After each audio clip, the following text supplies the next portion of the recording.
संविधान के अंतर्गत अब हम आज की क्लास में चर्चा करने वाले हैं संविधान की प्रस्तावना के ऊपर या उद्देशिका के ऊपर। प्रस्तावना आज की क्लास में हम चर्चा करने वाले हैं संविधान की प्रस्तावना या उद्देशिका। इसी को उद्देशिका भी कहा जाता है। इसके ऊपर हम डिस्कस कर रहे हैं। तो सबसे पहला क्वेश्चन आता है कि भैया ये प्रस्तावना का कॉन्सेप्ट किसने दिया है ना भाई। कौन सा ऐसा देश है जहां पे प्रस्तावना का कॉन्सेप्ट है, जहां पे यूज किया जाता है। तो इसकी अवधारणा, शब्दों पे ध्यान देंगे। यहां पर अवधारणा जो है ली गई है अमेरिका से। कहां से ली गई है? अमेरिका से। लेकिन इसकी जो भाषा है, भाषा को लिया गया है ऑस्ट्रेलिया से। कहां से लिया गया है? ऑस्ट्रेलिया से लिया गया है। प्रस्तावना के माध्यम से हम क्या दर्शाते हैं, संविधान क्या निर्देशित करता है?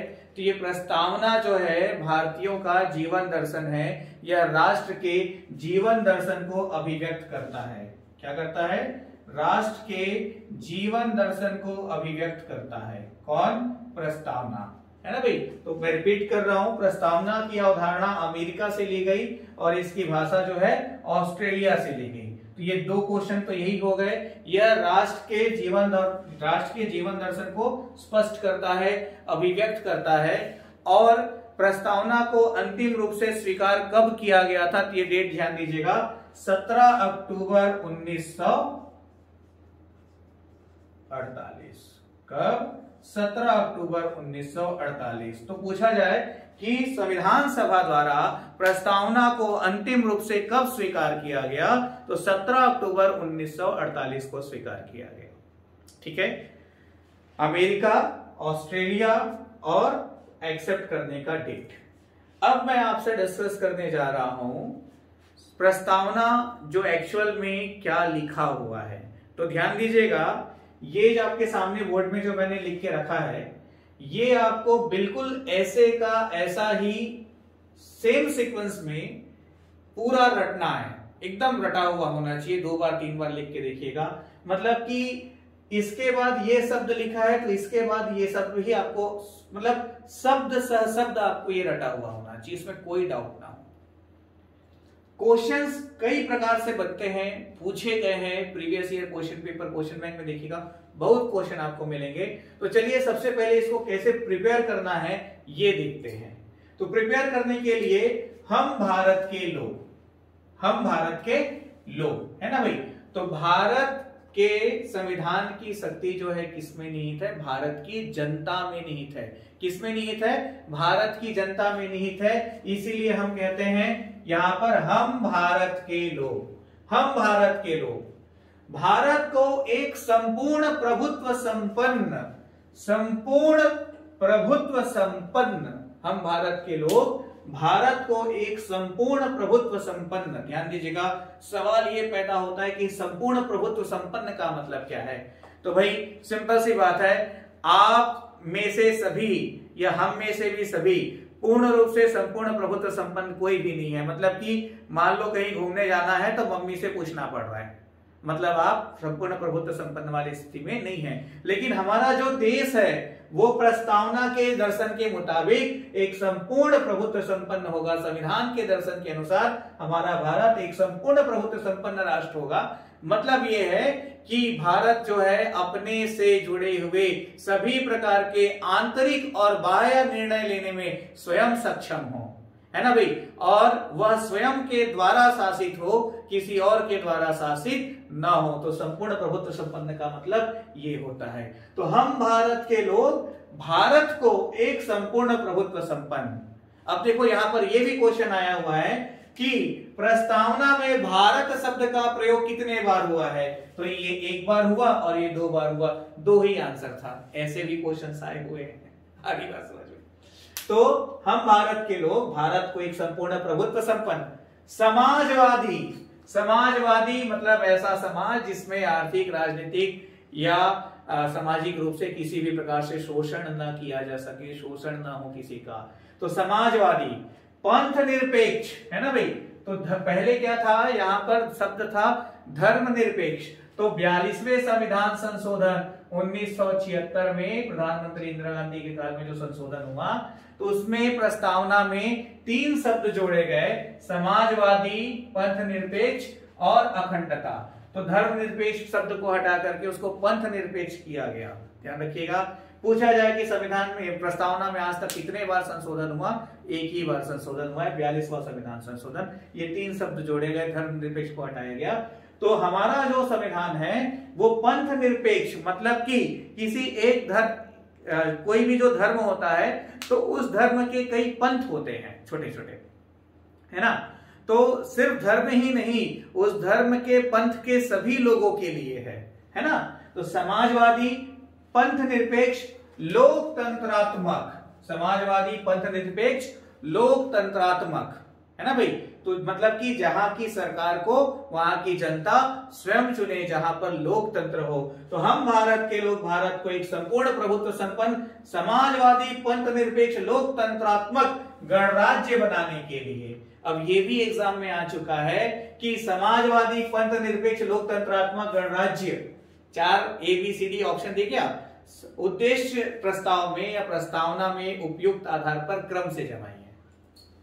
ठीक है, तो अब यदि आप याद करते समय इसको पहले रख दिए, इसको बाद में रख दिए तो गड़बड़ हो जाएगा। तो समाजवादी, पंथ निरपेक्ष, लोकतंत्रात्मक गणराज्य बनाने के लिए, समाजवादी, पंथ निरपेक्ष, लोकतंत्रात्मक गणराज्य बनाने के लिए। अब बाकी आपके ऊपर है उसको कैसे सीक्वेंस में जमाना है, एक लेटर लेकर के या पहला स्पेलिंग लेकर के या कोई गाना बना करके या कोई कहानी बना करके, वो आपके ऊपर है। ठीक है, तो समाजवादी, पंथ निरपेक्ष, लोकतंत्रात्मक गणराज्य बनाने के लिए तथा उसके समस्त नागरिकों को, मतलब आप और हम, तो तथा उसके समस्त नागरिकों को, तथा उसके समस्त नागरिकों को मतलब हमको, है ना भाई, सामाजिक, आर्थिक और राजनीतिक न्याय। तो पहले सामाजिक शब्द है, फिर आर्थिक शब्द है और सामाजिक न्याय और राजनीतिक न्याय। तो सामाजिक, आर्थिक और राजनीतिक न्याय, ठीक है, सामाजिक, आर्थिक और राजनीतिक न्याय। अब देखिएगा यहां पर से थोड़ा सा इसको टुकड़े में अलग करते हैं। तो हम भारत के लोग भारत को एक संपूर्ण प्रभुत्व संपन्न समाजवादी, पंथ निरपेक्ष, लोकतंत्रात्मक गणराज्य बनाने के लिए तथा उसके समस्त नागरिकों को सामाजिक, आर्थिक और राजनीतिक न्याय। ये एक पार्ट हुआ। दूसरे पार्ट में इमेजिनेशन कीजिए, विचार, अभिव्यक्ति, विश्वास, धर्म और उपासना की स्वतंत्रता। इसको ऐसे समझिएगा जैसे कि महात्मा बुद्ध की हम बात करें तो उनके मन में विचार आया, उस विचार को उन्होंने अपने आसपास के लोगों को अभिव्यक्त किया, बताया, शेयर किया। तो मन में विचार आया, विचार की अभिव्यक्ति हुई। विचार को अभिव्यक्त करने से जो सुनने वाला व्यक्ति है उसको बुद्ध जी के ऊपर विश्वास उत्पन्न हुआ, विश्वास पैदा हुआ।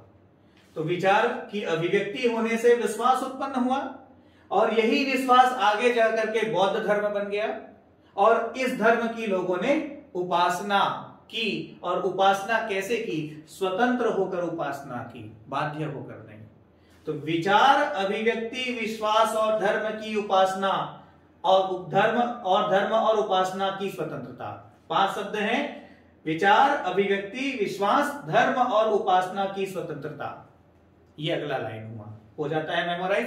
प्रतिष्ठा और अवसर की समता। तो हमारे संविधान में अवसर की समता देने का उल्लेख है प्रस्तावना के अनुसार। तो प्रतिष्ठा, सम्मान पूर्वक प्रतिष्ठा और अवसर की समता प्राप्त करने के लिए, तो देखो दूसरा पैराग्राफ क्या हो जाएगा हमारा, विचार, अभिव्यक्ति, विश्वास, धर्म और उपासना की स्वतंत्रता, प्रतिष्ठा और अवसर की समता प्राप्त करने के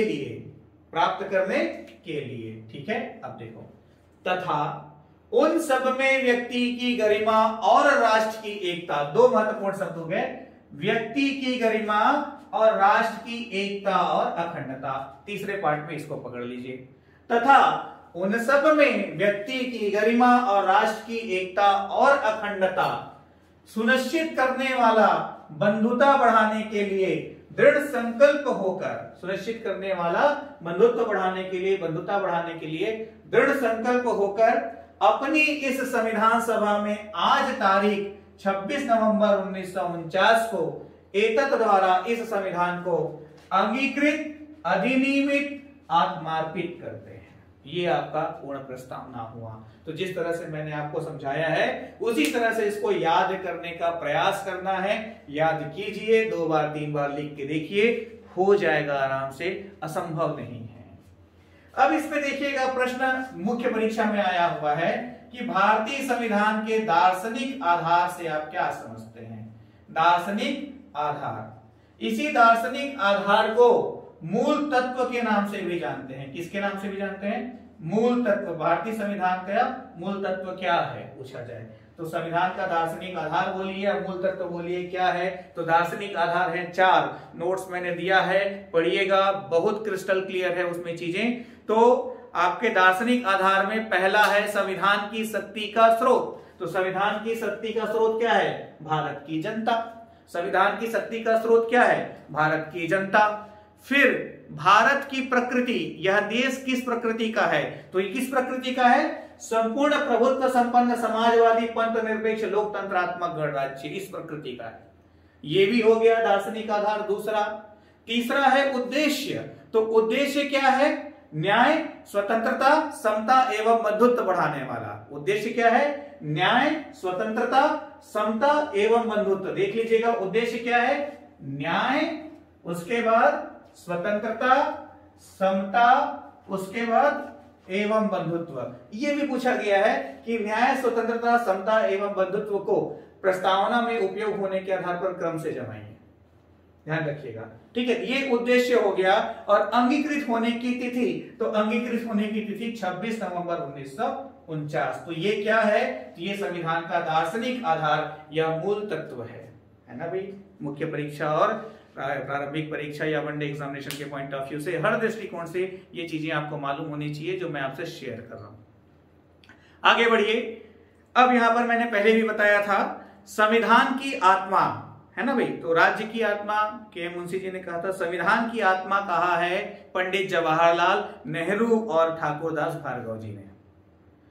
संविधान की जन्म कुंडली, संविधान की जन्म कुंडली कहा है प्रस्तावना को किसने? के एम मुंशी जी ने। के एम मुंशी जी ने संविधान को, प्रस्तावना को संविधान की जन्म कुंडली कहा है। के एम मुंशी जी ने प्रस्तावना को संविधान की जन्म कुंडली कहा है। नेहरू जी ने संविधान की आत्मा कहा है। ठाकुरदास भार्गव जी ने भी संविधान की आत्मा कहा है। और संविधान का परिचय पत्र कहा है एन ए पालकीवाला ने। ध्यान दीजिएगा, एन ए पालकीवाला ने कहा है संविधान का परिचय पत्र, इंट्रोडक्शन कार्ड, परिचय पत्र।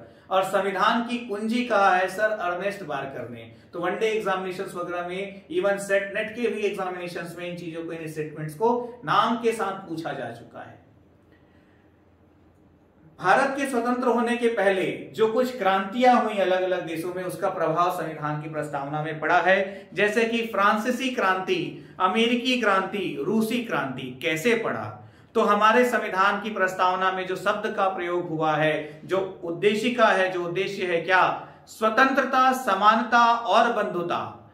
ठीक है, स्वतंत्रता, समानता और बंधुता। तो ये फ्रांसीसी क्रांति से लिया गया है, ध्यान रखिएगा।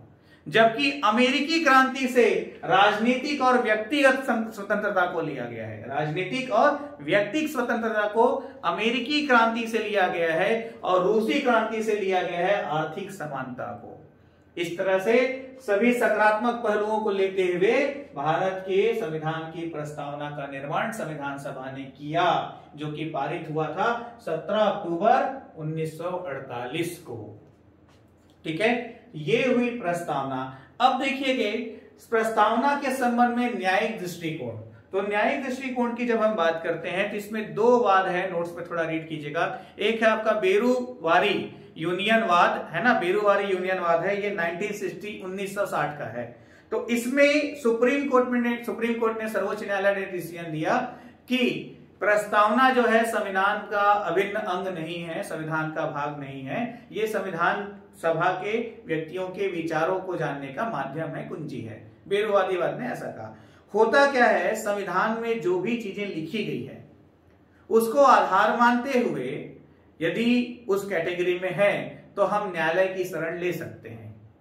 ठीक है, तो प्रस्तावना के आधार पर उस समय ऐसा हो रहा था कि अलग अलग प्रकार के वाद न्यायालय में दायर किए जा रहे थे, और यहां पर सुप्रीम कोर्ट में सर्वोच्च न्यायालय की जो संविधान सभा होती है, संवैधानिक पीठ जो होती है, तो संवैधानिक पीठ में जो है 5 न्यायाधीश बैठते हैं। कितने?